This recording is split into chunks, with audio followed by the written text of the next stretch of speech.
কি এমন ঘটনা ঘটে মধুপুরে, যার কারণে প্রতি অমাবস্যার দিন সে গ্রাম থেকে কোনো বালক কিংবা বালিকা উধাও হয়ে যায় আজীবনের মতো? কোথায় যায় তারা? কি ঘটে তাদের সাথে?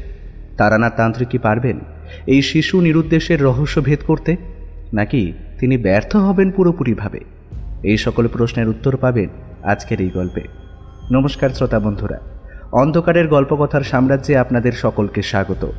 আমাদের আজকের নিবেদন লেখক সুরজিৎ ঘোষের কলমে তারানাথ তান্ত্রিক ফ্যানফিকশন অস্তিত্ব।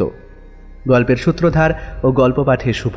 তারানাথের চরিত্রে পার্থ, অন্যান্য চরিত্রে কৌশিক, নন্দিতা, অভিষেক, আরএনএম অভিষেক, সৌম্যদীপ ও কুণাল।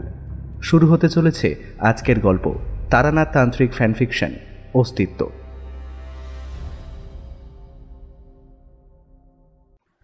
আমি আর কিশোরী যখন বাড়ি থেকে বের হয়েছিলাম, তখন মধ্য আকাশে সূর্যদেব স্বমহিমায় বিরাজমান।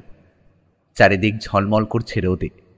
অথচ ঠাকুরমশাইয়ের বাড়ি মটলেনে যাওয়ার জন্য রাস্তায় বের হতে না হতেই কোথা থেকে আষাঢ়ের ন্যায় চাপ চাপ ঘন কালো একদল মেঘ এসে ঢেকে ফেলল গোটা আকাশটাকে।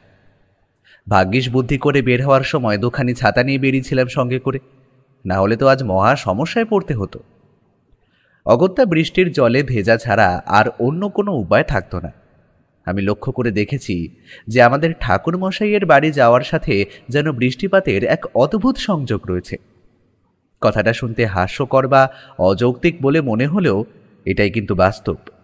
ঠাকুরমশাইয়ের বাড়ি আমরা অধিকাংশবার বৃষ্টি বাদলার দিনে গেলেও মাঝে মধ্যে যখন রৌদ্র ঝলমলে আবহাওয়ার দিন তার বাড়ি যাই, সেদিনও ঠিক কোথা থেকে মেঘ এসে ঢেকে ফেলে গোটা গগনবক্ষ, আর শুরু হয় মুষলধারে বৃষ্টিপাত। বৃষ্টির কথা বলতে না বলতেই টুপটাপ শব্দে প্রথমে কয়েক ফোঁটা, তারপর মুষলধারে বর্ষণ শুরু হলো। মাছ মাথার মোড়ে এসে দাঁড়াতেই কিশোরী আমার উদ্দেশ্যে বলল, তুমি এখানে একটু দাঁড়াও ভাই, আমি ঠাকুরমশাইয়ের জন্য বরং এক প্যাকেট পাসিং শো কিনে আনি। জানোই তো, সিগারেট ছাড়া তিনি কিছুতেই গল্প বলতে পারেন না। পাসিং শো সিগারেট ব্যতীত তার গল্পের আসর মোটে জমে ওঠে না। হ্যাঁ, একেবারে হক কথা বলেছ ভাই। সত্যি সিগারেটের বিষয়টা আমার মাথা থেকে একেবারে পুরোপুরি বেরিয়ে গিয়েছিল। ভাগ্যিস তুমি মনে করালে। কিশোরী এবার হনহনিয়ে চলে গেল গুমটি মতন দোকানটার সামনে, আর আমি পাশের তেলে ভাজার দোকান থেকে কয়েকটা তেলে ভাজা কিনে নিলাম। কিশোরীর সিগারেট কেনা হয়ে গেলে পুনরায় আমরা দুজনে মিলে হাঁটতে শুরু করলাম। যত সময় এগোতে লাগলো বৃষ্টির মাত্রা ততই যেন বৃদ্ধি পেতে থাকলো। ঠাকুরমশাই, বলি ও ঠাকুরমশাই, গৃহে আছেন নাকি? দয়া করে দরজাখানা খুলুন, আমি কিশোরী, আমরা এসেছি। কিশোরীর অমন উচ্চকণ্ঠের ডাক শুনে গৃহের অভ্যন্তর থেকে চারি বলে উঠল, যাচ্ছি কাকাবাবু, দয়া করে একটুখানি অপেক্ষা করুন আপনারা। বেশিক্ষণ ওইভাবে বৃষ্টির মধ্যে আমাদের অপেক্ষা করতে হলো না। মাত্র অল্প কিছুটা সময়ের মধ্যেই চারি এসে সদরের আগলখানা খুলে দিল। সদরের বন্ধ দরজা খোলা মাত্রই আমি আর কিশোরী গৃহের অভ্যন্তরে প্রবেশ করলাম। তারপর পুনরায় দরজায় আগল তুলে দিয়ে সোজা উঠে এলাম দাওয়ায়। ভিজে ছাতা দুখানা নামিয়ে রেখে তক্তাপোষের ওপর বসতে বসতে বললাম, তা চারিমা, খবর কি? সব কিছু ঠিকঠাক তো? কেমন আছো তুমি? আমার প্রশ্নে চারি মিষ্টি হাসি উপহার দিয়ে বলল, আগে হ্যাঁ কাকাবাবু, সব কিছু ঠিকঠাক আছে, আমিও বেশ ভালো আছি। আপনাদের সব কুশল মঙ্গল তো? হ্যাঁ মা, আমরাও বেশ ভালোই আছি ঈশ্বরের আশীর্বাদে। তা চারি, বাবা কি গৃহে নেই নাকি? আসার পর থেকে তো তার দর্শন পেলাম না, কিংবা গলার আওয়াজটুকুও তো শুনতে পেলাম না যে। না না কাকাবাবু, বাবা মশাই গৃহেই রয়েছেন। আসলে তিনি একটু ধ্যানে বসেছেন। আপনারা এখানে বসে তার জন্য অপেক্ষা করুন। অনেকক্ষণ হলো তিনি ধ্যানে বসেছেন, আর মাত্র কিছুক্ষণের মধ্যেই তার ধ্যান ভঙ্গ হবে।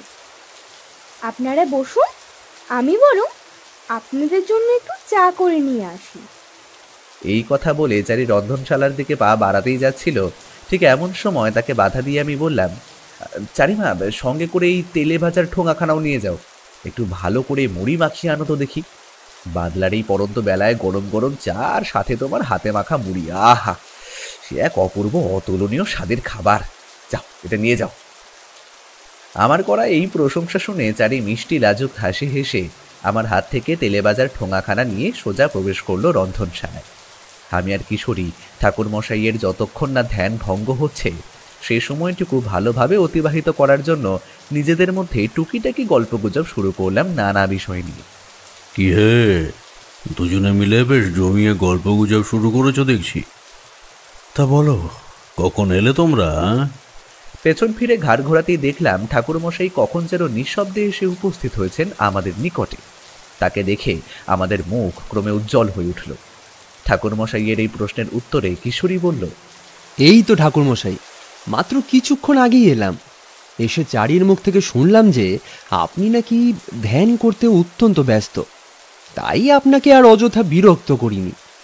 তক্তপোষের ওপর বসে নিজেদের মধ্যেই কিছু গল্পগুজব শুরু করেছিলাম। আসুন আসুন, বসুন আপনি। হ্যাঁ হ্যাঁ, এই যে বসছি। ঠাকুরমশাই আমাদের সম্মুখে তক্তাপোষের উপরে বসতে না বসতেই কিশোরী বেশ তোয়াজ করে কোমর থেকে পাশিংসো সিগারেটের প্যাকেটখানা বের করে তা বাড়িয়ে দিল ঠাকুরমশাইয়ের দিকে। সিগারেটের প্যাকেট দেখে আনন্দে মুখখানা উজ্জ্বল হয়ে উঠল তার। মুখে তিনি কিঞ্চিত আপত্তি করলেও মনে মনে যে বেশ প্রসন্ন হয়েছেন তা তার ওই উজ্জ্বল মুখমণ্ডল দেখলেই বিচক্ষণ বোঝা যায়। সিগারেটের প্যাকেট খুলে একটা সিগারেট বের করে তা ধরিয়ে ধূমপানে মনোনিবেশ করলেন তিনি। এক মনে সিগারেটে লম্বা লম্বা টান দিয়ে নাক ও মুখের মাধ্যমে শূন্যের মধ্যে ছাড়লেন অফুরন্ত ধোঁয়া। ইতিমধ্যেই চারি এসে রেখে গেল আমাদের জন্য 3 পেয়ালা চা, আর সাথে বেশ অনেকটা মুড়ি মাখা। চায়ের একখানি পেয়ালা কিশোরী তুলে নিতে আমি একখানি বাড়িয়ে দিলাম ঠাকুরমশাইয়ের দিকে, আর একটা নিলাম নিজে। তারপর মস্ত বড় এক খাবল মুড়ি মুখে পড়ে তা চিবোতে শুরু করলাম। কিশোরী চায়ের পেয়ালায় সামান্য ফোঁ দিয়ে একটা লম্বা চুমুক বসালো।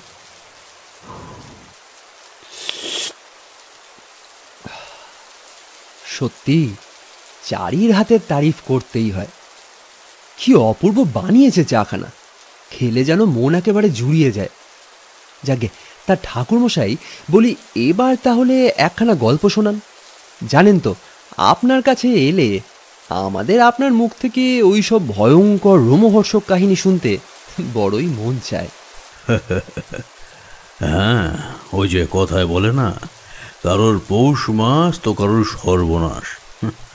তোমরা তো দিব্যি গল্প শুনে মজা পাও, কিন্তু একটিবারও ভেবে দেখো না যে যাদের সাথে অতীতে সেই সব ঘটনা ঘটেছিল তাদের অবস্থা তখন ঠিক কী হয়েছিল। প্রত্যেকবার তোমাদের নতুন নতুন এই এত এত গল্প শোনাতে গেলে দেশে যে মোড়ক লেগে যাবে। হ্যাঁ ঠাকুরমশাই, আজ আপনি বরং আমাদের একখানা ভৌতিক কাহিনী বলে শোনান। কিশোরীর এই কথায় ঠাকুরমশাই আমাদের দিকে তাকিয়ে এক অদ্ভুত রহস্যময় হাসি হেসে বললেন, ভৌতিক কাহিনী? আচ্ছা বেশ, ভূত বা প্রেতাত্মা বলতে তোমরা ঠিক কি বোঝো আগে বলো দেখি। কিছু কিছু মানুষ মৃত্যুর পরেও শান্তি পায় না, ফলত তাদের অন্তরাত্মা এই ধরাধামের মধ্যেই অদৃশ্য অবস্থায় বিচরণ করে। মূলত সেই বিদেহী আত্মাগুলোকেই ভূত বা প্রেতাত্মা বলা হয়। এরা মনুষ্য সমাজের পক্ষে অত্যন্ত ক্ষতিকারক। এই প্রেতদের পাল্লায় পড়ে বিভিন্ন মানুষ বিভিন্ন সময় প্রাণ হারায়। কিশোরীর এমন ধারা জবাবে ঠাকুরমশাই কিছুটা হেসে তার দিকে তাকিয়ে বললেন, প্রথমের অংশটা সঠিক বললেও পুরোটা তুমি সঠিক বললে না হে কিশোরী। সঠিক বললাম না কেন ঠাকুরমশাই? আপনার বেঠিক বলে মনে হলো কোনখানটা? ওই যে তুমি বললে না যে প্রেতাত্মারা হলো মনুষ্য সমাজের পক্ষে ক্ষতিকারক, তাদের পাল্লায় পড়ে বহু মানুষ প্রাণ হারায়, এই অংশটা পুরোপুরি সত্য নয়। মনুষ্য সমাজের মধ্যে বসবাসকারী প্রতিটা মানুষই কি ভালো? ভালোর সাথে যেমন মন্দ মিশে থাকে, ঠিক তেমনি কিছু কিছু খারাপ ক্ষতিকারক প্রেতাত্মার মাঝে কিছু ভালো প্রেতাত্মাও মিশে থাকে, যারা আমাদের কোনো ক্ষতি করে না, ক্ষতি করার পরিবর্তে নানান রকমের উপকারই করে। ঠাকুরমশাইয়ের বলা এই বর্ণনা শুনে আমি কেমন যেন একটা গল্পের গন্ধ পেলাম।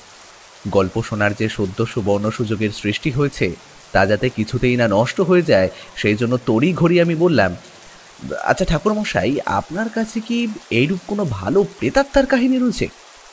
মানে আমি বলতে চাইছি, আপনি কি আপনার অতীত জীবনে কোনো ভালো প্রেতাত্মার দর্শন পেয়েছিলেন? দেখলাম আমার করা প্রশ্নে ঠাকুরমশাইয়ের ঠোঁট জুড়ে কেমন যেন একটা চওড়া হাসির রেখা ফুটে উঠল ধীরে ধীরে, যা দেখে আমি বুঝলাম যে আমি মোটে ভুল কিছু ধারণা করিনি। সত্যি ঠাকুরমশাই এরকম কোনো কাহিনী জানেন তা বুঝলাম। আমার দিকে তাকিয়ে তিনি গৌরবের হাসি হেসে বললেন, হ্যাঁ জানি, কি অবশ্যই জানি। অতীতে আমার সাথে ঘটেছিল ঠিক এরকমই এক ঘটনা। কিশোরী যেন এক প্রকার লাফিয়ে উঠল। তৎক্ষণাৎ অত্যাধিক উত্তেজনার সাথে সে বলল, তাহলে আর অযথা বিলম্ব করছেন কেন ঠাকুরমশাই? আজকে বরং আপনি সেই কাহিনী শোনান তবে। সিগারেট খাওয়া সমাপ্ত হলে ঠাকুরমশাই অবশিষ্টটুকু ছাইদানি হিসেবে ব্যবহৃত নারকেলের আধ ভাঙা মালায় গুঁজে দিয়ে খানিকটা জলপান করে বলতে শুরু করলেন তার সেই ভৌতিক কাহিনী। একদিন দুপুরবেলায় আমি আমার এক বন্ধু বসে আছি আমাদের বাড়ির রোয়াকে।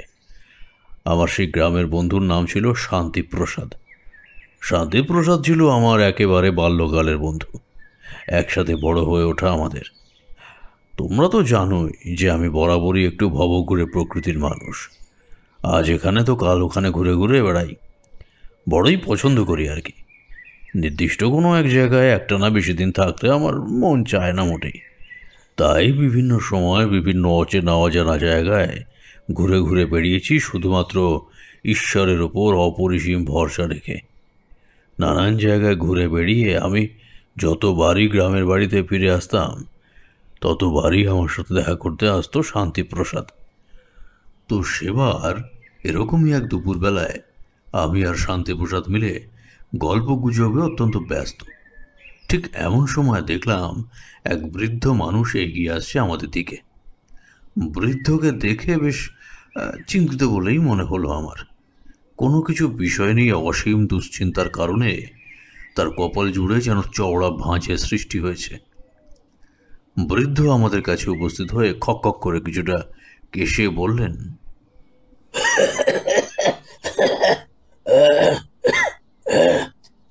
বলি বাবারা, এখানে তারানাথ চক্রবর্তী বাড়িটা কোন পথে তা আমায় একটু বলে দিতে পারবে? আসলে আমি এখানে একবারে নতুন, তাই বুঝে উঠতে পারছি না যে চক্রবর্তী মশাইয়ের বাড়িটা কোন পথে গেলে পড়বে। আমি আর আমার বন্ধু শান্তিপ্রসাদ একে অপরের দিকে চোখ চারাচারি করলাম। শান্তিপ্রসাদও মুচকি হাসল। আমি তার দিকে ধমকের ভঙ্গিমায় বড় বড় চোখ করতেই সে হাসি বন্ধ করল। আমি এবার দুই হাত একসাথে জড়ো করে নমস্কারের ভঙ্গিমায় বললাম, নমস্কার, আমি তারানাথ চক্রবর্তী। বলুন কি দরকার আমার সাথে? তবে তার আগে আপনি গৃহের ভেতরে চলুন। আপনাকে দেখে অত্যন্ত বিচলিত বলে মনে হচ্ছে। একটু বসবেন, চলুন, কিছুটা জল খান, স্বস্তি বোধ করুন, তারপর না হয় সব কিছু বলবেন, আমি মন দিয়ে শুনব। বৃদ্ধ আমার পরিচয় জানার পর যেন পুরোপুরিভাবে হতবাক হয়ে পড়লেন। কিছুটা সময় নিজেকে সামলে নিয়ে তিনি এক প্রকার দৌড়ে এসে নত হয়ে আমার পায়ের ধুলো মাথায় নিতে উদ্যত হলেন। আমি তৎক্ষণাৎ তাকে কার্যত বাধা দিয়ে বললাম, জি জি জি জি, এ আপনি কি করছেন? আপনি আমার থেকে বয়সে অনেক বড়, আমার পিতৃ সমতুল্য। আপনি যদি আমার পায়ে হাত দেন তাহলে যে আমার মহা পাপ হবে। আগামী জন্মে আমি যে নরকের কীটে পরিণত হব। নমস্কার চক্রবর্তী মশাই, আমার নাম সৃজন পাল। আমি আসছি উত্তরের সেই মধুপুর গ্রাম থেকে। বড় বিপদে পড়ে আপনার কাছে এসেছি ঠাকুর। আপনাকে এই সময় বিপদের হাত থেকে আমাদের উদ্ধার করতেই হবে। আচ্ছা বেশ সৃজনবাবু, আমি আপনার সকল কথা শুনব। তবে তার আগে আপনি আমার গৃহে চলুন দেখি। সেখানে গিয়ে ছায়ায় বসে একটু জিরিয়ে নিন, তারপর ঠান্ডা জল খেয়ে কিছুটা স্বস্তি বোধ করুন। তখন আমি না হয় আপনার সকল কথা শুনব। আমার সাথে সৃজনবাবুকে নিয়ে আমি আমার গৃহে গেলাম। শান্তিপ্রসাদও আমাদের সাথেই এলো।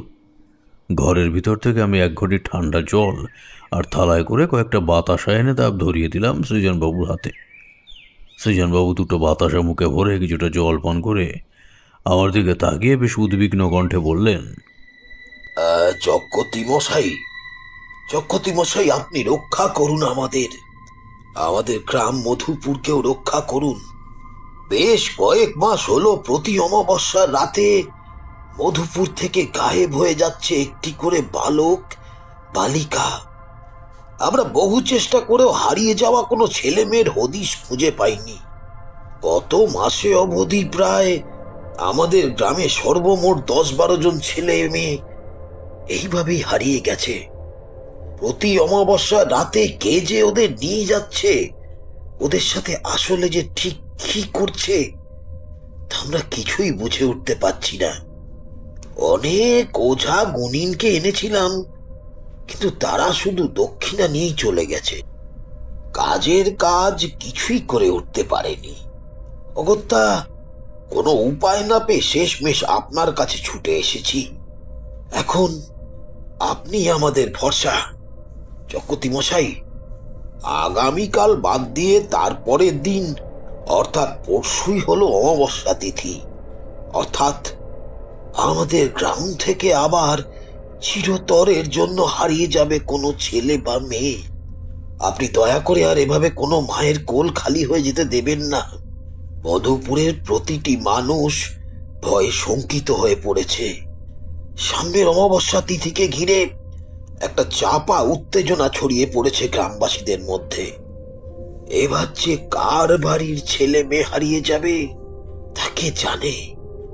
আপনাকে যে করেই হোক এই বিপদ ঠেকাতে হবে, ঠেকাতেই হবে চক্রবর্তী মশাই। এ আপনি কি বলছেন সৃজনবাবু? প্রতি মাসের অমাবস্যা তিথিতে আপনাদের গ্রাম থেকে এভাবে বালক বালিকা উধাও হয়ে যাচ্ছে? এই যে সত্যি মহা সমস্যার কথা। আপনি কোনো চিন্তা করবেন না, আমি যাব আপনাদের গ্রামে। আপনি যাবেন চক্রবর্তী মশাই? এই কথা শুনে আমি যে কি ভীষণ নিশ্চিন্ত হলুম তা আপনাকে বুঝিয়ে বলতে পারবো না। আপনাকে আপনাকে অসংখ্য ধন্যবাদ, অসংখ্য ধন্যবাদ জানাই চক্রবর্তী মশাই। আরে এতে ধন্যবাদ জানানোর কিছু নেই। বিপদগ্রস্ত মানুষদের পাশে দাঁড়ানো বা তাদের বিপদ থেকে উদ্ধার করাই তো আমার মূল কাজ, আমার প্রধান কর্তব্য। আপনি নিশ্চিন্ত থাকুন, একটুখানি অপেক্ষা করুন। আমি আমার নিত্য প্রয়োজনীয় কিছু টুকিটাকি জিনিসপত্র ঝোলায় ভরে নিয়ে এক্ষুনি আসছি। তারপর না হয় একসাথে রওনা দেবো আপনাদের গ্রাম মধুপুরের উদ্দেশ্যে। তারানাথ, আমিও যাব তোদের সাথে। শান্তিপ্রসাদের মুখ থেকে এই কথা শুনে প্রথমটায় আমি একটু অবাকই হয়ে গেলাম। তারপর আমি ওর দিকে তাকিয়ে বললাম, সে কি রে, তুই আমার সাথে যাবি মানে? তুই জানিস কত রকমের বিপদ আপদ ওখানে উৎ পেতে বসে আছে? তাছাড়াও আমার নিজেরই খাওয়া দাওয়ার বাসস্থানের কোনো সঠিক জায়গা নেই, সেখানে তুই। আমাকে কথা বলা থামিয়ে দিতে হলো, কারণ আমাদের কথা বলা শেষ হওয়ার আগেই বৃদ্ধ সৃজনবাবু বলে উঠলেন, চক্রবর্তী মশাই, আপনার বন্ধু যখন স্বইচ্ছায় যেতে চাইছেন তখন বরং চলুক না। হ্যাঁ, আমাদের গ্রাম মধুপুর ভারী সুন্দর জায়গা, সেখানকার জল হাওয়া স্বাস্থ্যের পক্ষে অত্যন্ত ভালো। আমি কথা দিচ্ছি আপনার এবং আপনার বন্ধু থাকা খাওয়ার ও আপ্যায়নের কোনো ত্রুটি হবে না। তাহলে আর কি, সব ব্যবস্থা যখন হয়েই গেল তখন চল আমাদের সাথে। আমার সম্মতি জানানোর সাথে সাথে আনন্দে উজ্জ্বল হয়ে উঠল শান্তিপ্রসাদের মুখ। আমি বুঝলাম আমি রাজি হয়েছি, এটা দেখে তিনি অত্যন্ত খুশি হয়েছেন। গৃহ থেকে আমি কিছু জিনিসপত্র ঝোলায় পুরে ঝোলাটা কাঁধে নিয়ে বেরিয়ে এলাম বাইরে। তারপর আমরা তিনজনে মিলে গরুর গাড়ি করে রওনা দিলাম মধুপুরের উদ্দেশ্যে। আমাদের গ্রাম থেকে মধুপুরের দূরত্ব খুব একটা বেশি নয়, মাত্র অল্প কিছুক্ষণের রাস্তা বলাই চলে। দোদুল্যমান গতিতে হেলে দুলে যেতে যেতে আমরা নিজেদের মধ্যে টুকিটাকি কথাবার্তা বলতে আরম্ভ করলাম। সৃজনবাবুর উদ্দেশ্যে আমি জিজ্ঞাসা করলাম, আচ্ছা সৃজনবাবু, আপনাদের গ্রাম থেকে এমনভাবে বালক বালিকা নির্দেশ হওয়ার পেছনে আপনার কি কাউকে সন্দেহ হয়? আগে না চক্রবর্তী মশাই, আমি কেন, গোটা গ্রামের মানুষই সেরম কাউকে সন্দেহ করে না। ছেলে মেয়েগুলো এইভাবে নিরুদ্দেশ হয়ে যাওয়ার পিছনে যে কি কারণ থাকতে পারে বা কি জড়িত থাকতে পারে সে বিষয়ে বিন্দু মাত্র আমরা অবগত নই। আচ্ছা বুঝলাম, ঠিক আছে চলুন, আমি গিয়ে দেখছি গোটা বিষয়টা। মধুপুরে গিয়ে আমরা যখন পৌঁছালাম তখন দুপুর পেরিয়ে প্রায় বিকেল হয়ে গেছে। মধুপুর একটি অত্যন্ত সুন্দর মনোরম গ্রাম। গোটা গ্রাম জুড়ে যত্রতত্র এলো পাথাড়িভাবে গজিয়ে উঠেছে শাল, সেগুন, কাঁঠাল, অশ্বত্থ, পলাশের মতো গাছ। মাথা উঁচু করে তারা বিস্তার লাভ করেছে ঊর্ধ্ব পানে। রাঙামাটির রাস্তা সদ্য বিবাহিত রমণীর স্মৃতিভরা সিঁদুরের মতো এঁকে বেঁকে বয়ে গেছে গ্রামের এ প্রান্ত থেকে ও প্রান্তে। শুধু তাই নয়, মধুপুর গ্রামের পাশ দিয়ে বয়ে চলেছে একটি ছোট্ট নদী। যার নাম গোমতী। নদীটি আকারে ছোট হলেও তার জলের স্রোত কিন্তু বেশ ভালোই। গোমতীর জল গ্রীষ্মের মাঝেও শুকিয়ে যায় না। ছোট ছোট বালকের দল মাঝে মধ্যেই সেই নদী তটে আসে ছোট ছোট মাছ ধরার জন্য। গ্রামের এই অপরূপ প্রকৃতি ও পরিবেশ দেখতে আমি অত্যন্ত ব্যস্ত ছিলাম। বৃদ্ধ সৃজনবাবু গরুর গাড়ি চালকের উদ্দেশ্যে বললেন, ওই রে, থাম থাম, এখানেই থাম দেখি। ও, আমার গৃহ এসে পড়েছে চক্রবর্তী মশাই। আস্তে আস্তে এখানেই নামুন। ওই যে সামনেই দেখা যাচ্ছে আমার গৃহ। সৃজনবাবু গাড়ি থেকে নেমে যাওয়ার পর আমি আর শান্তিপ্রসাদ একে একে নেমে এলাম। তারপর গরুর গাড়ি চালককে তার প্রাপ্য পারিশ্রমিক মিটিয়ে দিয়ে সৃজনবাবুর দেখানো পথ অনুসরণ করে আমরা যেতে লাগলাম তার গৃহের উদ্দেশ্যে। সদরের চৌকাঠ গোড়ায় গিয়ে দাঁড়াতেই তার গিন্নি আমাদের গলার আওয়াজ পেয়ে এক ঘটি জল আর একটা গামছা হাতে নিয়ে ছুটে এলেন তড়িঘড়ি করে। তারপর তিনি আমাদের পায়ে জল ঢেলে মাথা ঠেকাতেই যাচ্ছিলেন, নত হয়ে আমি দ্রুততার সাথে তাকে কার্য সম্পন্ন করতে বাধা দিয়ে বললাম, ছি ছি মা, এ তুমি কি করছো? চলো চলো চক্রবর্তী মশাই, গৃহের ভিতরে চলুন। গিন্নি, তুমি বরং চক্রবর্তী মশাই আর তার বন্ধুর জন্য চটজলদি একটু জল মিষ্টান্নের ব্যবস্থা করো।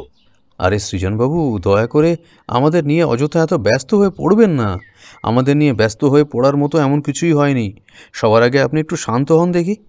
আমি আর শান্তিপ্রসাদ দুইজন সৃজনবাবুর সাথে তার গৃহের বৈঠকখানায় এসে উপস্থিত হলাম। দুখানা আরামকে তার উপর শরীর এলিয়ে দিয়ে বসলাম আমরা। আমাদের মুখোমুখি বসলেন সৃজনবাবু। মাত্র অল্প কিছুটা সময়ের মধ্যে সৃজনবাবুর স্ত্রী এসে আমাদের সামনে নামিয়ে রেখে গেলেন নানান রকমের মিষ্টান্ন আর ঠান্ডা পানীয়। খুব অল্প পরিমাণ মিষ্টান্ন মুখে তুলে জল পান করে বড় স্বস্তি বোধ করলাম। সৃজনবাবু আমাদের দিকে তাকিয়ে বললেন, এ কি ঠাকুর মশাই, সেরম কিছুই তো মিষ্টি মুখে তুললেন না। আপনারা যথেষ্ট ক্ষুধার্ত হয়তো। দাঁড়ান, আমি আপনাদের জন্য একটু ফলমূলাদির ব্যবস্থা করি।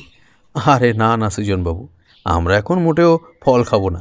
আপনি এখানেই একটু বসুন, আমার আপনার সাথে কিছু দরকারি কথা রয়েছে। দেখুন সৃজনবাবু, হাতে সময় শুধুমাত্র কালকের দিনটা, তারপরের দিনটাই অমাবস্যা। আর অমাবস্যার দিন আবার কিন্তু আপনাদের গ্রাম থেকে কোনো ছেলে অথবা মেয়ে হারিয়ে যাবে। আমাকে যে করেই হোক এই বিপত্তিটা ঘটা থেকে রোধ করতেই হবে। সে কারণেই আমি আর এতটুকু সময় বৃথা অপচয় করতে চাই না। আগামীকাল আমি আর শান্তিপ্রসাদ দুজনে মিলে আপনাদের গ্রাম মধুপুর ঘুরে দেখব ভালোভাবে। আজকে রাতেও আমি একাকী বের হব। একবার গোটা বিষয়টা ভালোভাবে খতিয়ে দেখা দরকার। কোথাও সামান্যতম এতটুকু ফাঁক রাখলে চলবে না। আমার কথা শুনে সৃজনবাবু প্রায় চিৎকার করে বললেন, এ আপনি কি বলছেন ঠাকুর মশাই? রাতের বেলায় আপনি সম্পূর্ণ একাকী বের হবেন? আপনার যদি কোনো বিপদ আপদ ঘটে যায় তখন? সৃজনবাবু ঠিক কথাই বলেছেন তারানাথ। সত্যি এই কাজটা কিন্তু মোটেও উচিত হবে বলে মনে হচ্ছে না। বিপদ যে ঠিক কোনখানটাতে ঘাপটি মেরে লুকিয়ে বসে রয়েছে তা কিন্তু আমরা কেউ জানি না। তারপর গ্রামের পরিস্থিতি যা শুনছি তাতে কোনো মানুষ রাতের বেলা তো বহু দূরের কথা, সন্ধ্যের পর বাড়ির বাইরে কেউ বেরোবে কি না তাতে সন্দেহ আছে। আর তুই বলছিস তুই এই অবস্থায় সম্পূর্ণ একলা বের হবি? আচ্ছা তারানাথ, তোর সঙ্গে না হয় আমাকে অন্তত নে। হ্যাঁ চক্রবর্তী মশাই, আপনার বন্ধু কিন্তু মোটে ভুল কিছু বলেননি। সত্যি সে যদি আপনার সঙ্গে থাকে তাহলে বিপদ ঘটার সম্ভাবনা কিন্তু অনেকটাই হ্রাস পায়। তাছাড়া আপনি একজন কথা বলার সঙ্গী তো অন্তত পাবেন। মধ্যরাতে ওই নির্জন রাস্তাঘাটে নিজেকে অসহায় অন্তত মনে হবে না। আপনারা কেন বুঝতে পারছেন না যে এই কাজ আমাকে একাই করতে হবে? একাধিক মানুষ গেলে একদমই চলবে না। শান্তিপ্রসাদ ভাই, তুই কোনো চিন্তা করিস না, আমার কিচ্ছুটি হবে না। কারণ আমার মাথার উপর মধুসুন্দরী দেবী এবং কালভৈরবের আশীর্বাদ রয়েছে। তারাই আমার সকল বিপদ থেকে রক্ষা করবেন, বুঝলি? রাত্রিবেলায় খাওয়া দাওয়ার পর্ব মিটে যাওয়ার পর শান্তিপ্রসাদ সৃজনবাবু এবং তার স্ত্রীর কাছ থেকে বিদায় চেয়ে নিয়ে আমি বেরিয়ে এলাম মধুপুরের রাস্তায়। কালভৈরব এবং মধুসুন্দরী দেবীকে স্মরণ করে ভালোভাবে গাত্রবন্ধন করে নিতে একেবারেই ভুললাম না আমি। চারিদিক ভালো করে তাকিয়ে দেখলাম, সত্যি যেমনটা ধারণা করেছিলাম বাস্তবে ঠিক তাই ঘটছে। কোথাও কোনোখানে মানুষজন তো বহু দূরের কথা, একটা কুকুর বিড়াল পর্যন্ত শুয়ে নেই। সর্বত্র একেবারে শুনশান। সামনেই অমাবস্যা, আর তার কারণেই চাঁদের আলো প্রায় নেই বললেই চলে। আকাশের দিকে তাকিয়ে দেখলাম কাস্তের ফলার মতো এক ফালি বঙ্কিম চাঁদ কোনো রকমে মুখ তুলে যেন বহু কষ্টে তাকিয়ে হয়েছে। দূর দূরান্তে দাঁড়িয়ে থাকা বিশাল বিশাল মহিরুহের দল যেন অন্ধকারের কুচকুচে কালো শাড়ি পরে নিজেদের এক বিভৎস রূপ দিয়েছে। কোথাও কোনোখানে বিন্দুমাত্র শব্দ হচ্ছে না। আমার মনে হলো আমি যেন ইহলোকে নয় পরলোকে এসে উপস্থিত হয়েছি। এরপর কয়েকটা জোনাক পোকাকে তাদের ক্ষুদ্র সামান্য সোনালি আলো সম্বল করে এদিক ওদিক উড়ে বেড়াতে দেখলাম। বাতাসের মধ্যে যেন কিসের একটা গন্ধ মিশেছিল। কিসের গন্ধ ছিল ওটা? টাটকা তাজা রক্তের নয় তো? আমার গাটা কেমন যেন ছমছম করে উঠল। সারা শরীরের যাবতীয় লোমকূপ খাড়া হয়ে উঠল মুহূর্তের মধ্যে। মন থেকে এই সমস্ত ভাবনা দূর করে আমি এবারে পা চালিয়ে এগিয়ে যেতে লাগলাম সামনের দিকে। একটানা এতক্ষণ গল্প বলার পর ঠাকুরমশাই এবার কিছুটা সময়ের জন্য থামলেন। আমি বাইরের দিকে একবার তাকালাম। বৃষ্টির মাত্রা যেন আরও কয়েক গুণ বৃদ্ধি পেয়েছে। মাত্র এই অল্প কিছুটা সময়ের মধ্যেই তা প্রবল আকার ধারণ করেছে। মাঝে মাঝে এই প্রবল শব্দে বজ্রপাত ঘটছে। এদিকে ওদিকে সেই নিদারুণ বজ্রপাতের প্রবল শব্দে যেন বুক একেবারে শুকিয়ে যায়। ঠাকুরমশাই এবার বেশ উসখুস করে আমাদের পানে তাকিয়ে নিরস কণ্ঠে বললেন, বুঝলে হে কিশোরী, সিগারেটের মাধ্যমে তামাক সেবন করে সেরকম কোনো মজা আসে না। তামাক খাওয়ার আসল মজা লুকিয়ে আছে গড়গড়ার মধ্যে। তোমরা এখানেই একটু বসো, আমি ভিতর বাড়ি থেকে একবার গড়গড়াটা সেজে আনি ভালো করে। কিছু একটা ঘাটতি সেই থেকেই যাচ্ছে বারবার। তোমরা এখানেই বসে একটু অপেক্ষা করো, আমি মাত্র স্বল্প কিছুটা সময়ের মধ্যেই ফিরে আসছি। আর একটিও বাক্য ব্যয় না করে ঠাকুরমশাই এবার সোজা কক্ষের ভেতরে প্রবেশ করলেন। আমি আর কিশোরী একে অপরের দিকে দৃষ্টি বিনিময় করলাম। কিশোরী আমার চোখের ইশারা বুঝতে সক্ষম হলো। কোমর থেকে সিগারেটের প্যাকেটখানা বের করে সে একটা সিগারেট বাড়িয়ে দিল আমার দিকে, আর একটা নিল নিজে। তারানাথ প্রবীণ মানুষ, আমরা আজ অবধি তার সামনে কোনোদিন সিগারেট খাইনি। তবে এক্ষেত্রে আমি বিলক্ষণ জানি যে ঠাকুরমশাই একবার যখন গড়গড়া সাজতে ঘরের অভ্যন্তরে প্রবেশ করেছেন তখন এই বিরতি বেশ কিছুটা সময়। এখন নিশ্চিন্তে তামাক সেবন করাই যায়। সিগারেটের মধ্যে আগুন ধরিয়ে হুঁস করে টান দিলাম আমরা। বাইরে এক নাগারে বৃষ্টিপাত আর ক্ষণে ক্ষণে ঝলসে ওঠা বজ্রবিদ্যুতের সাদাটে আলোয় কেমন যেন একটা ঘোরে লেগে গেল আমাদের। সিগারেটের খাওয়া সমাপ্ত হলে অবশিষ্ট ফিল্টার দুটি আমরা ছুঁড়ে ফেলে দিলাম মাঝ উঠান বরাবর। উঠোনের জমা জলে ফিল্টারগুলি গিয়ে পড়তেই নিভে গেল। অবশিষ্ট ফিল্টারের মধ্যে জ্বলতে থাকা আগুনখানা। হ্যাঁ, তো যা বলছিলাম, তো সেই রাতে আমি এমনভাবে একলা গোটা মধুপুর বেশ কয়েকবার পরিক্রমণ করলাম, অথচ আমার নজরে কোনো কিছু ধরা পড়ল না। কোনো রকম অশুভ অপশক্তির এতটুকু আভাস আমি পেলাম না। ভোরের আলো পড়ার আগে আমি পুনরায় ফিরে এলাম সৃজনবাবুর গৃহে।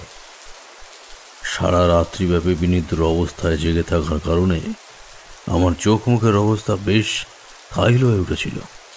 আমাকে দেখে এক ঘটি জল নিয়ে হন্তদন্ত হয়ে গিয়েলেন তিনি। আমাকে দেখা মাত্রই বেশ উদ্বিগ্ন স্বরে বললেন, এই নিন ঠাকুর মশাই, এই জলটা মুখে চোখে একটু ছিটিয়ে দিন। তা ঠাকুর মশাই, গতকাল রাতে সেরম কি কিছু ঠাহর করলেন? না হে সৃজনবাবু, গতকাল রাতে আমি সেরকম কোনো কিছুই উপলব্ধি করতে পারিনি। অশুভ শক্তি বা অপশক্তির এতটুকু আভাস আমার কাছে ধরা পড়েনি। জ্বলন্ত গড়গড়া হাতে নিয়ে ঠাকুরমশাই একসময় আমাদের সামনে এসে তক্তাপোষের ওপর বসে নিজে থেকেই তার কাহিনী বলা আরম্ভ করলেন। আমি আর কিশোরী এক মনে সেই কাহিনী শুনতে লাগলাম। কিশোরী বরাবরই একটু অধৈর্য আর কৌতূহলী প্রকৃতির মানুষ।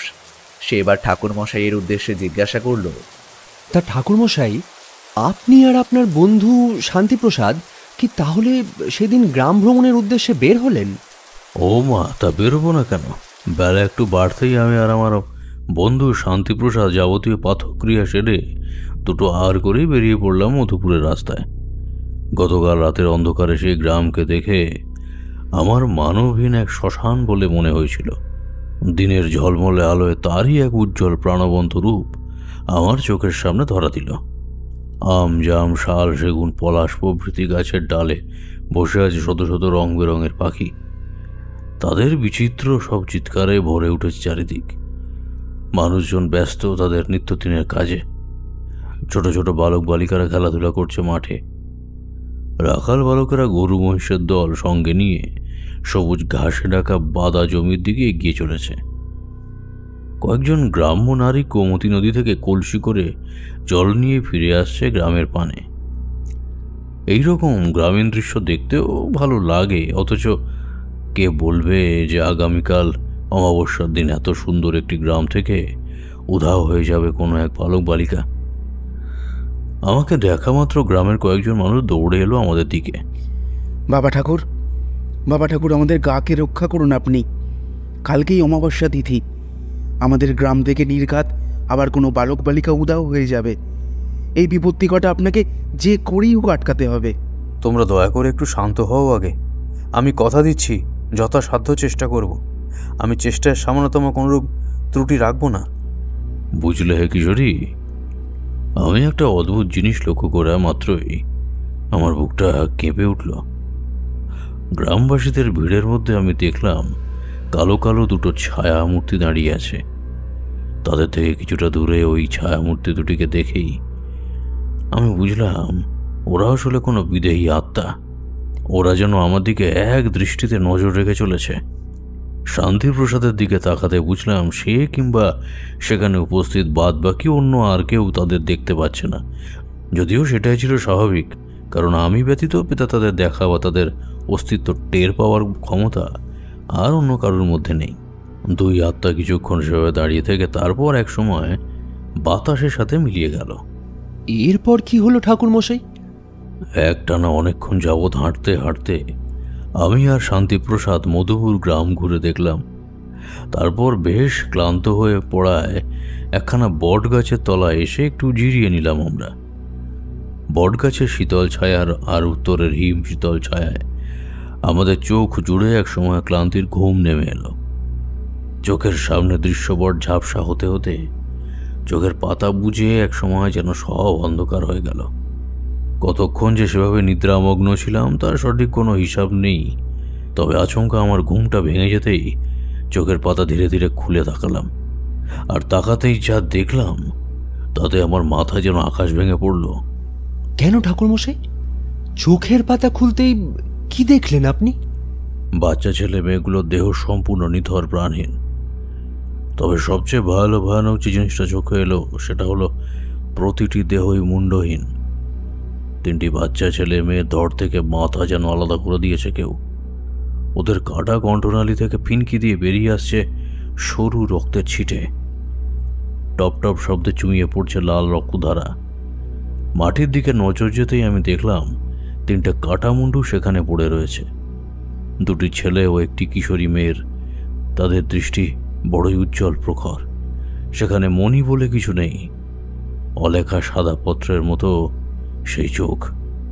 কাটা মাথাগুলো আমাকে দেখে খিলখিল করে হেসে উঠল। ওদের ওই হাসি আমি আর সহ্য করতে পারলাম না। দুই কানে হাত চাপাতে চিৎকার করে উঠলাম। আমার সেই প্রবল চিৎকার শুনে ধড়ফড় করে ঘুম ভেঙে উঠল শান্তিপ্রসাদ। ততক্ষণে দেখলাম বাতাসের মধ্যে মিলিয়ে গেছে সেই তিন বিদেহী আত্মা। কি হলো কি তারানাথ, তুই অমন ভাবে হঠাৎ চিৎকার করে উঠলি কেন? ঘুমের মধ্যে কি কোনো খারাপ স্বপ্ন দেখেছিস? শান্ত হ, একটু শান্ত হ তুই। আমি আর শান্তিপ্রসাদকে বললাম না যে সকাল থেকে আমি বেশ কিছু বিদেহী আত্মার দর্শন পাচ্ছি, আর এইমাত্র আমি যা দেখলাম তা ভাষায় বলে বোঝানো বড়ই কঠিন। নেহাত আমি তারানাথ তান্ত্রিক, তাই যদি আমি না হয় অন্য কেউ এ দৃশ্য সচক্ষে দেখত তাহলে আমি শতভাগ নিশ্চিত যে তার হৃদয়যন্ত্র বিকল হয়ে সে মৃত্যুর মুখে ঢলে পড়ত। তৎক্ষণাৎ ওই বাচ্চা ছেলে মেয়েগুলোকে দেখে আমার মাথায় বেশ কয়েকটা প্রশ্ন একসাথে উঁকি দিয়ে উঠল। প্রথমত, এরা কারা? দ্বিতীয়ত, এইটুকু বাচ্চা ছেলে মেয়েগুলোর এই অবস্থা করলো কে? আর তৃতীয়ত, তারা কি চায় আমাদের কাছ থেকে? ঠাকুরমশাই, আমার মনে হয় যে ছোট ছোট বাচ্চা ছেলেমেয়ের আত্মাগুলোকে আপনি দেখেছিলেন, সেগুলো ছিল মধুপুরের প্রতি মাসের অমাবস্যা তিথিতে হারিয়ে যাওয়া ওই বালক বালিকাগণ। তবে আমি এটা বুঝতে পারছি না যে তাদের এই অবস্থা করলো কে, কি কারণে এইটুকু নিষ্পাপ শিশুদের ওইভাবে হত্যা করা হয়েছিল। বাহ বাহ, একেবারে সঠিক বলেছ হে তুমি। ওই শিশু আত্মাগুলিকে দেখে আমিও বুঝতে পেরেছিলাম যে তারা আসলে কে, তবে তোমার মতোই প্রথমে এটা বুঝতে পারলাম না যে তাদের এমনভাবে হত্যা করলো কে, কি স্বার্থ এতে তার। এইসব হাজারো চিন্তা ভাবনা নিয়েই অগত্যা আমি আর শান্তিপ্রসাদ পুনরায় হাঁটতে আরম্ভ করলাম। ভীষণ চিন্তা হতে লাগলো আমার। হাতে মাত্র আর কয়েক ঘন্টা সময় রয়েছে। এর মধ্যে যদি আসল অপরাধীকে খুঁজে বের করতে না পারি, তাহলে গতকাল ওই বাচ্চাগুলোর মতোই আরও কোনো নিষ্পাপ শিশুর ফুলের মতো সাজানো গোছানো পবিত্র জীবনটা নষ্ট হয়ে যাবে। হয়তো ওদেরও সে একই পরিণত হবে। সৃজনবাবুর গৃহে পৌঁছানোর ঠিক আগে আমাদের সাথে মোলাকাত হলো এক তন্ত্র সাধকের। মাথা ভরা তার কাঁচা বাঁকা চুলের বিশাল জটা, চোখের দৃষ্টি অত্যন্ত কঠিন, মুখে দাড়ি গোঁফের ঘন জঙ্গল, পরনে একখানা রক্তবস্ত্র, হাতে ও গলায় রুদ্রাক্ষের মালা এবং ডান হাতে বিদ্যমান একখানি ত্রিশূল। আমাকে দেখে তিনি একটা ক্ষুরোদার হাসি হেসে বললেন, নমস্কার। এই মধুপুরের সবাই আমাকে অঘরী বাবা বলেই ডাকে। আপনি তান্ত্রিক তো? আমি জানি আপনার ব্যাপারে সবকিছুই। আপনাকে গায়ে আনা হয়েছে যাতে প্রতি অমাবস্যার রাতে মধুপুরের ছেলে মেয়েরা যে কোথায় হারিয়ে যায় সেই রহস্য ভেদ করার কাজে, তাই তো? দেখুন, চেষ্টা করে যদি পারেন। এই কথা বলে সেই তন্ত্রসাধক আমাকে আর কোনো কিছু বলার বিন্দুমাত্র সুযোগ না দিয়ে এক ভীষণ অট্টহাসি হাসতে হাসতে চলে গেলেন। অঘরী বাবা চলে যেতেই শান্তিপ্রসাদ আমার কানের কাছে মুখ এনে ফিসফিস করে বলল, বুঝলি তারানাথ, এই আঘরী বাবাকে কিন্তু আমার মোটেও সুবিধের মানুষ বলে মনে হলো না। এই আঘরী বাবার উপর একটু ভালো করে নজর রাখা দরকার। আমার মন বলছে এই ছেলে মেয়ে নিরুদ্দেশ হওয়ার পেছনে এই আঘরী বাবা কোনো না কোনো ভাবে জড়িত আছে, বুঝেছিস? শান্তিপ্রসাদের কথাটা যে আমি একেবারেই ফেলে দিতে পারলাম না। সৃজনবাবুর গৃহে আসার পরেই আমি তাকে একাকী কাছে ডেকে বললাম, আচ্ছা সৃজনবাবু, আজ আপনার বাড়ি আসার সময় আপনাদের গ্রামের এক তন্ত্র সাধক অঘরী বাবার সাথে আমার পরিচয় হলো। এই অঘরী বাবার সম্বন্ধে কিছু বলুন তো আপনি। দেখলাম আমার মুখ থেকে অঘরী বাবার নাম শোনা মাত্রই তিনি অত্যন্ত ভক্তির সাথে তার হাত কপালে ঠেকালেন, যা দেখে আমি বুঝলাম সৃজনবাবু তাকে অত্যন্ত শ্রদ্ধা ও ভক্তি করেন। অঘরী বাবা? তিনি তো মানুষ নন, সাক্ষাৎ দেবতা। তিনি আমাদের গ্রামে এসেছেন আজ থেকে প্রায় বছর 2 আগে। তারপর থেকে তিনি এখানেই থেকে গেছেন। গোমতী নদীর ধারে যে জঙ্গল রয়েছে, সেই জঙ্গলে অবস্থিত এক কালী মন্দিরে তার বাসস্থান। আমরা মাঝে মধ্যেই সেখানে বাবার কাছে মায়ের থানে পুজো দিতে যাই। মাঝে মাঝে বাবাও আসেন মধুপুর গ্রামে। মধুপুরের অনেক বিপদ আপদ থেকে তিনি রক্ষা করেছেন গ্রামবাসীদের। তবে অমাবস্যার রাতে ছেলে মেয়েদের এই নিখোঁজ হয়ে যাওয়ার ঘটনার পর আমরা তার কাছে গিয়েছিলাম, কিন্তু তিনি আমাদের বলেছিলেন যে এই সমস্যার সমাধান তিনি করতে পারবেন না, কারণ সে ক্ষমতাই নাকি তার নেই। এবার আপনি বলুন চক্রবর্তী মশাই, অত বড় মাপের একজন তন্ত্র সাধক হয়ে তিনি নিজ মুখে প্রথমেই স্বীকার করেছিলেন তার ক্ষমতাহীনতার কথা। এটা কি কম বড় মানসিকতার পরিচয়? মধুপুরের প্রতিটি মানুষ তাকে অত্যন্ত শ্রদ্ধা ও ভক্তি করে। আপনারা যে খুব ভাগ্যবান তার দেখা পেয়েছেন। সেই রাতে খাওয়া দাওয়া করে শুয়ে পড়লাম আমরা। হঠাৎই মাঝরাতে আমার ঘুমটা ভেঙে গেল। বাতাসের মধ্যে সে লবণাক্ত রক্তের গন্ধটা উগ্রভাবে টের পেলাম আমি। চোখের পাতা খুলে ধীরে ধীরে আধশোয়া অবস্থায় উঠে বসতে দেখলাম বর্তমানে কক্ষের মধ্যে উপস্থিত হয়েছে 10-12টি বিদেহী আত্মা। তাদের প্রত্যেকের গলার উপরের অংশ অর্থাৎ মাথা নেই। তারা প্রত্যেকে নিজেদের 2 হাতে ধরে আছে নিজেদের কাটা মস্তক। সেই কাটা মস্তকের মধ্যে যেন দুখানি জ্বলন্ত কাঠকয়লা চোখে রক্ষী কটরে ভরে দিয়েছে কেউ। প্রতিটি বিদেহী আত্মা এবার একসাথে ঘ্যান ঘ্যানে সুরে বলে উঠল, ওর পাপের গড়া পূর্ণ হয়েছে, এবার সময় এসে গেছে ওকে শাস্তি দেওয়ার। আপনি আপনি দয়া করে আমাদের সাহায্য করুন, আপনার সাহায্য আমাদের বিশেষভাবে প্রয়োজন। না, আমি আর মধুপুরের ওই আত্মাদের এতটুকুও ভয় পেলাম না। আমি বুঝলাম ওদের কথা আমার মন দিয়ে শুনতে হবে। সত্যি আমার সাহায্য হয়তো ওদের বড়ই প্রয়োজন। গতকালকে অমাবস্যা যে করেই হোক আর কোনো শিশু হত্যা আমি ঘটতে দেব না এই মধুপুরে। তোমরা কারা? বলো কি করতে হবে আমায়। আমি তোমাদের সব রকম সাহায্য করব, কারণ আমিও চাই এই অন্যায় বন্ধ হোক, ছোট ছোট শিশুরা যেন সুস্থ স্বাভাবিকভাবে বেঁচে থাকতে পারে। আমরা হলাম এই গ্রামের সেই সব হতভাগ্য ছেলেমেয়েরা যারা অমাবস্যার রাতে নিখোঁজ হয়েছিল। এক এক করে ওই শয়তানটা আমাদের নরবলি দিয়েছে, কিন্তু এবার সময় এসেছে ওর শাস্তি পাওয়ার। আপনি ব্যতীত আমাদের আর কেউ দেখতে পায় না বা আমাদের আর কেউ শুনতে পারে না। সেই কারণে আমরা নিজেদের পরিবারের লোক সহ এই গ্রামের কাউকে আজ অব্দি বলে উঠতে পারিনি কে আমাদের এই অবস্থা করেছে। আমরা চাইলে নিজেরাই তাকে এই কাজের উচিত শিক্ষা বা শাস্তি দিতে পারতাম, কিন্তু আমরা চাইছিলাম এই গোটা মধুপুরের মানুষের সামনে তার ভালো মানুষের মুখোশ টেনে ছিঁড়ে দিয়ে তারপর হাতে নাতে তাকে ধরিয়ে তার শাস্তি দিতে। মন দিয়ে শুনুন আমরা যা বলছি। কালকে ওই গ্রাম থেকে ঠিক কোনো না কোনো ছেলে অথবা মেয়ে হারিয়ে যাবে। আপনি সেদিকে বিশেষ ভ্রুক্ষেপ দেবেন না। সকল গ্রামের মানুষদের আপনি জানিয়ে দেবেন সন্ধ্যার সময় তারা যেন আপনার কাছে এসে উপস্থিত হয়।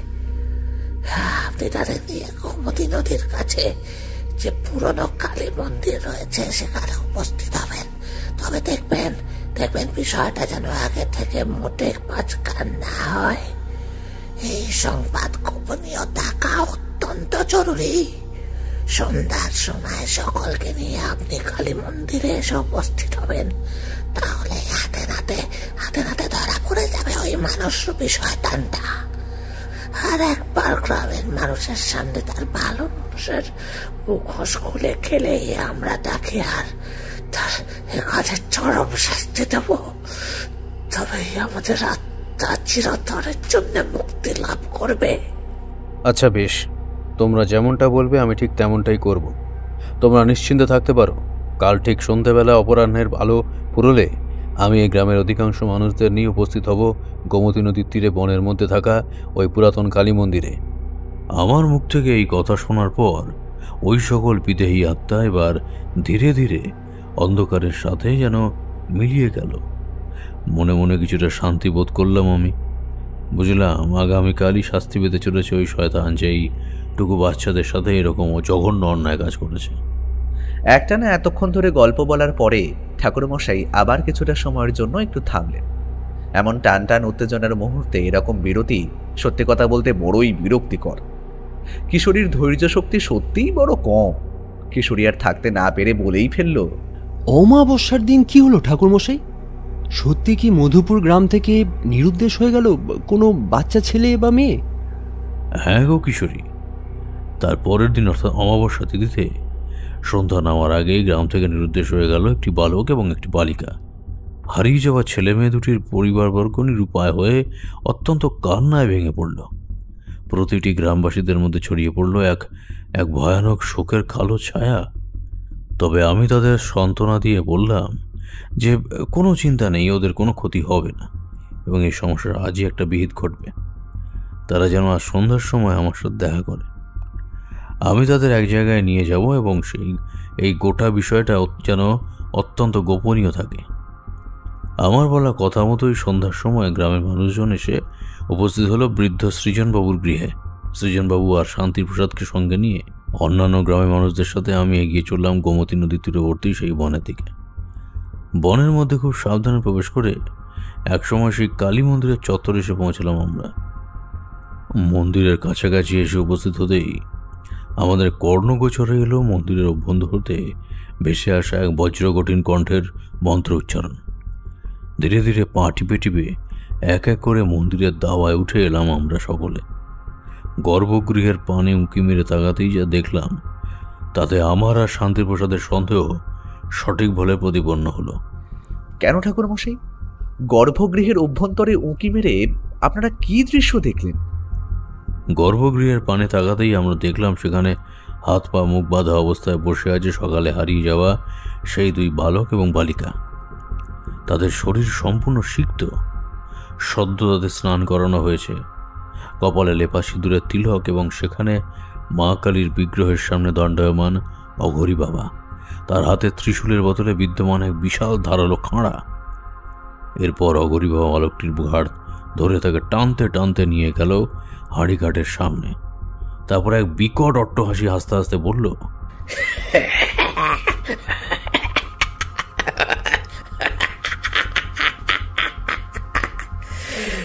আজ এই দুই যুবক যুবতীর বলি দিয়ে অমাবস্যার পুজো সম্পন্ন করব আমি। আর মাত্র 3টি বালক বালিকাকে বলি দিতে পারলেই আমি সিদ্ধি লাভ করব, আরো বেশি অধিক ক্ষমতার অধিকারী হয়ে উঠবো আমি। তোমার আশা আর পূরণ হবে না অঘরী বাবা। তোমার সব জারি জড়িয়ে আজ ফাঁস হয়ে গেছে।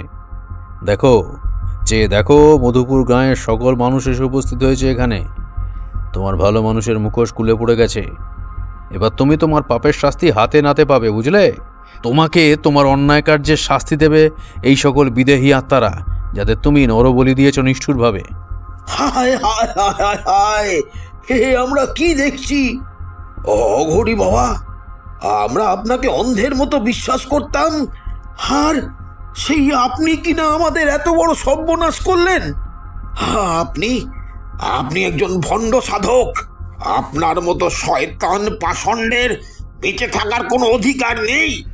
ছি ছি ছি ছি ছি ছি, আমরা তো ভাবতেই পারছি না আমাদের অঘরী বাবা এইরকম মানুষ হতে পারেন।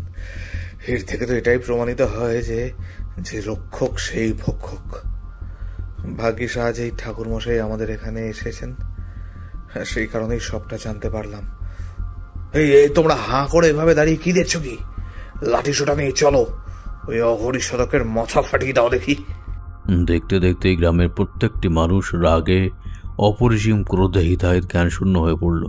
যদিও তেমনটাই ছিল খুব স্বাভাবিক, কারণ ওই গ্রামবাসীদের মধ্যে অনেকেই ছিল যাদের নিজের পরিবারের শিশুকে কোনো এক অমাবস্যার রাতে এভাবেই বলি দিয়েছে ওই শয়তান সাধক। কিন্তু আমি তাদের সে কার্য হতে বাধা দিয়ে বললাম, না না না না, তোমরা ওকে কোনোরূপ শাস্তি দিও না। ওকে শাস্তি দেওয়ার জন্য অন্য কেউ অপেক্ষা করছে। অঘরী বাবাকে শাস্তি দেওয়ার জন্য কে অপেক্ষা করছে চক্রবর্তী মশাই? সৃজনবাবু, আপনাদের গ্রামে যে সমস্ত ছেলে মেয়েগুলিকে এই শয়তান নরবলি দিয়ে হত্যা করেছে, সেই সকল বালক বালিকাদের আত্মা গতকাল রাতে আমার কাছে এসে আমাকে সমস্ত কথা জানিয়েছিল এবং এটাও বলেছিল যে আপনাদের আমি যেন আজ এইখানে নিয়ে এসে এর মুখোশ সকলের সামনে টেনে খুলে দিই। তাদের কথা মতোই আমি আজ তা করেছি এবং ওরা এটাও বলেছে যে ওরা নিজেরাই নিজেদের হাতে শাস্তি দেবে এই শয়তানকে, তাদের সাথে হওয়ার সকল অন্যায়ের বদলা নেবে। গ্রামের কয়েকজন পুরুষ মানুষ এবার দৌড়ে গেল ওই দুই বন্দী ছেলেমেয়ে দুটির দিকে। তাদের সম্পূর্ণ সুস্থ স্বাভাবিক অবস্থায় অঘরী বাবার কাছ থেকে উদ্ধার করে নিয়ে এলো। এরপরই অঘরী বাবার হাত থেকে মাটিতে সশব্দে খসে পড়ল খাড়া। সকলে বিস্ময়ের সাথে অবাক চোখে দেখল কোনো এক অদৃশ্য শক্তি যেন অঘরী বাবার ঘাড় ধরে তাকে তার কাছে নিজের ইচ্ছার বিরুদ্ধে টেনে নিয়ে গলাখানা হাড়ি কাঠের মধ্যে ভরে দিয়ে তাতে পুরোপুরিভাবে বন্দি করে ফেলল। তারপর মাটির মধ্যে পড়ে থাকা সেই খাড়া নিজে থেকে শূন্যে উঠে তা সজোরে নেমে এলো অঘরীর ঘাড় বরাবর। কি ঘটতে চলেছে তা বুঝে সকলে চোখ বন্ধ করে নিল। অঘরী বাবার কাটা মুন্ডুটা ছিটকে গিয়ে পড়ল মা কালীর পদতলে। সকলের মুখে হাসি ফুটে উঠল। অন্য কেউ সেখানে সেই সব কালো ছায়ামূর্তিগুলিকে দেখতে না পেলেও আমি দেখলাম তাদের। পাপীকে শাস্তি দিয়ে সেই প্রত্যেকটি ছায়া ধীরে ধীরে যেন বিলীন হয়ে গেল মা কালীর চরণে। আমার মনটা খানিকটা বিষণ্ণ হয়ে পড়ল ওই ছোট ছোট বালক বালিকাদের জন্য। তবে তাদের অতৃপ্ত আত্মা চিরতরে মুক্তি পেয়েছে। দেবী মার সাথে বিলীন হয়ে গেছে, এটা দেখে যেন এক পরম শান্তি বোধ করলাম। অঘরী বাবার মৃত্যুর পর থেকে আর কোনোদিনও মধুপুরের কোনো বালক বালিকা অমাবস্যার রাতে গ্রাম থেকে উধাও হয়ে যায়নি। সেখানে বেশ কয়েকটা দিন কাটিয়ে তারপর সৃজনবাবুর কাছ থেকে অনুমতি নিয়ে আমি শান্তিপ্রসাদ ফিরে এসেছিলাম আমাদের গ্রামে। কি হে কিশোরী, এ বিভূতি, আজকের মতো গল্প তাহলে এই পর্যন্তই থাক। হ্যাঁ, কি ভালো লেগেছে তো আজকের এই কাহিনী? এটা আপনি কিরকম কথা বলছেন ঠাকুরমশাই? আপনি কোনো কাহিনী আমাদের বলেছেন অথচ সেটা আমাদের ভালো লাগেনি, তাই আবার হয় নাকি? সত্যি আপনার যত প্রশংসাই করি না কেন তাই যেন আরো কম হয়ে যায়। বুঝলে হে কিশোরী, এই জন্যই আমি শুরুতেই তোমাদের বলেছিলাম যে প্রেতাত্মা মানেই যে সকল প্রেতাত্মা খারাপ, মানুষের পক্ষে ক্ষতিকর, তেমনটা কিন্তু নয়। কিছু কিছু প্রেতাত্মা ভালোও হয় যা মানুষের উপকার করে। মধুপুরের এই সকল শিশু প্রেতাত্মারা না থাকলে কিন্তু অত সহজে শয়তান অঘরী বাবা হাতে নাতে ধরা পড়তো না। ফলে গ্রামের মানুষেরা অঘরী বাবাকে দেবতার জ্ঞানে পুজো করেই যেত। এই যুগে অনেকেই হয়তো ভূত প্রেতের অস্তিত্বে বিশ্বাসী নয়, কিন্তু আমাদের বিশ্বাস কিংবা অবিশ্বাসের ওপর তো আর কোনো কিছু নির্ভর করে না, তাই না? তারাও যে এই জগতে রয়েছে এটা তারা মাঝে মধ্যেই এসে জানান দেয়। নিজেদের অস্তিত্ব রক্ষার যুদ্ধে টিকে থাকতে সকলেই অত্যন্ত ব্যস্ত। ঠাকুরমশাই, আজকে তাহলে আমরা এলাম, অন্য আরেকদিন আসবো না হয়? আজ আসি। হ্যাঁ, আচ্ছা, বেশ বেশ, এসো, তবে সাবধানে যেও কিন্তু।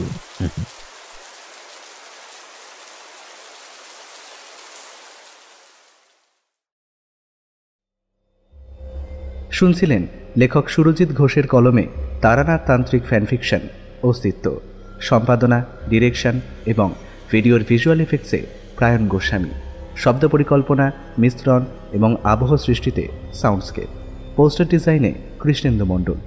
কেমন লাগলো আজকের গল্পটি?